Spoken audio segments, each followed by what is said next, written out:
নমস্কাৰ, মই লীলা দেৱী সকলোকে শুভ সন্ধিয়া জনালোঁ। দোকানলৈ আহিছোঁ যদিও কোনো নাই, এই গৰমত কোন আহিব বাৰু। তথাপিতো আহিছোঁ, দোকানৰে পানী খাই আছোঁ। এগৰাকী মানে কি বুলি ক'ম আৰু, মহিলা বুলি ক'বও বেয়া লাগিছে। সৰু ছোৱালী বিয়া হৈছে মাত্ৰ। তেওঁৰ বিয়া হ'বলৈ মানে জাষ্ট পাঁচ বছৰ হৈছে মাত্ৰ। এই 5 বছৰত তেওঁ বিয়ালৈ যিযোৰ মেইন ছেট আনিছিল, বিয়াত মানে বগা মেইন ছেটযোৰটো চবৰে বগা হয়। সেই মেইন ছেটযোৰ ব্লাউজটোও ফাহি গৈছে আৰু মেইন ছেটযোৰো তেখেতৰ ফাহি গৈছে। ভেজাল দুনিয়া। আমাৰ মাহঁতৰ পাটৰ কাপোৰে আজিলৈকে ফাহা নাই।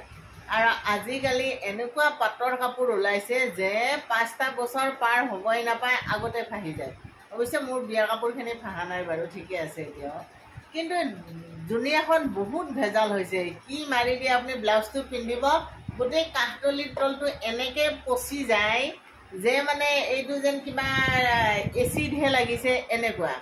কি ধৰণৰ কাপোৰ এইবিলাক নাজানো আৰু, এনেকুৱা বৰ দুখ লগা কথা। চাওক, এযোৰ পাটৰ কাপোৰ বিয়াত যেতিয়া মেইন ছেট হিচাপে পাটৰ কাপোৰ এযোৰ দিয়া হয়, সেই কাপোৰযোৰৰ প্ৰতি সকলোৰে এটা বেলেগ ধৰণৰ মোহ থাকে, কাৰণ সেই কাপোৰযোৰ একেবাৰে পবিত্ৰ বুলি জ্ঞান কৰা হয়। দেৱীৰ ৰূপত কল্পনা কৰি এযোৰ শুভ্ৰ পোচাক পিন্ধাই দিয়া হয়। সত্য আৰু সুন্দৰৰ প্ৰতীক, পবিত্ৰতাৰ প্ৰতীক বগা ৰং, আৰু সেই বগা ৰঙৰ কাপোৰযোৰ পিন্ধি হোমৰ গুৰিত বহুৱাই এগৰাকী নাৰীৰ জীৱন সলনি কৰা হয়, ছোৱালীৰ পৰা তেওঁ হৈ বোৱাৰী। আৰু সেই কাপোৰযোৰৰ প্ৰতি থাকে এটা সাংঘাতিক ধৰণৰ মোহ, এটা সাংঘাতিক ধৰণৰ আকৰ্ষণ। আৰু সেই কাপোৰযোৰ যদি কেইটামান দিনতে নষ্ট হৈ যায়, সেইটো বহুত দুখ লগা। গতিকে মই সকলো শিপিনী ব্যৱসায়ীক কৈছোঁ, এটা অনুৰোধ কৰিছোঁ যে অন্ততঃ বিয়াৰ কাপোৰযোৰ আপোনালোকে ভেজাল নকৰিব। বহুত বিক্ৰেতাৰো দোষ নাথাকে, কাৰণ শিপিনীৰ পৰা তেওঁ কাপোৰযোৰ আনে। আৰু শিপিনীসকল এই ক্ষেত্ৰত বিশেষকৈ বিয়াৰ মেইন কাপোৰযোৰ কৈছোঁ, যিসকলে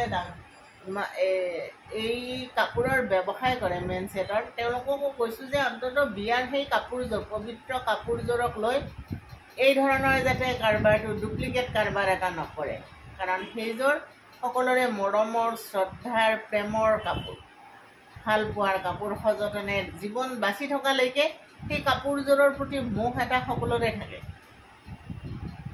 ব্যতিক্ৰমী 2-এগৰাকী আছে, সেয়াটো বেলেগ কথা, তেওঁলোকে সংসাৰকে নামানে আৰু কাপোৰযোৰ কি মানিব। কিন্তু সাধাৰণ যিখিনি মানুহ, যিখিনিয়ে প্ৰেম আৰু মমতাৰে সংসাৰখন ধৰি ৰখাৰ কাৰণে প্ৰয়াস কৰে, তেওঁলোকৰ কাৰণে সেই কাপোৰযোৰ খুব মৰমৰ।